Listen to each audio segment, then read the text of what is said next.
পাহাড় যেটি দেখতেছেন এটি হচ্ছে ভারত। ব্রিজটি দেখা যাচ্ছে, ব্রিজটিও ভারত এবং ব্রিজের উপর দিয়ে জিনিসপত্র নিয়ে কিছু গাড়ি আসতেছে। যে গাড়ি দেখতে পাচ্ছেন এগুলা এদিক থেকে আসতেছে, এটা ভারতের অংশ, ভারতের জায়গা। আর আমরা যে জায়গায় দাঁড়িয়ে আছি জায়গাটি হচ্ছে বাংলাদেশ।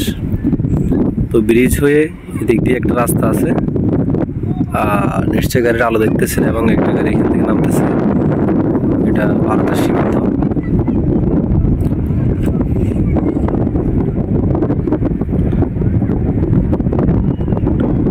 তো এদিকে সীমানাটা হচ্ছে এই যে খাল যেটা দেখতে পাচ্ছেন, অথবা নদীও বলতে পারেন। তো এই নদীর সীমানাটাই হচ্ছে বাংলাদেশ, এদিকে বাংলাদেশ এদিকে ভারত। এই সীমানাটাই ধরে নির্ধারণ করা হয়েছে আর কি, ভারত বাংলাদেশ। তো আমরা এখন যেখানে দাঁড়িয়ে আছি, এই পাহাড় থেকে এদিকে ভারত, যেদিকে পাহাড় যেগুলো দেখতেছেন এটা হচ্ছে ভারত বিএসএফ এর ক্যাম্প, ওদের নিরাপত্তা চৌকি। এটা ভারতীয় বাস দেখতেছেন। আর এই পানিগুলা,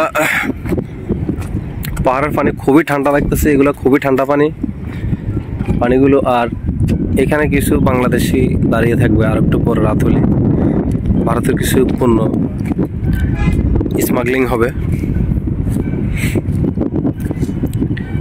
যেমন আছে বিভিন্ন পণ্য আছে যেগুলা ভারতীয়রা বাংলাদেশে পাচার করে, বাংলাদেশের কিছু মানুষ এগুলো কিনে নেয়, মদ এবং অন্যান্য কিছু জিনিসপত্র বাংলাদেশিরা কিনে নেয়।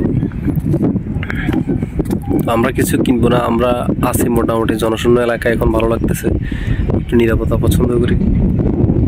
চাঁদ দেখা যাচ্ছে, আমরা ওইদিকে মোটরসাইকেল রেখে এসেছি। দেখি আজকে এখানে রাত্রে স্টে করার একটা প্ল্যান আছে। কোনে কে এসে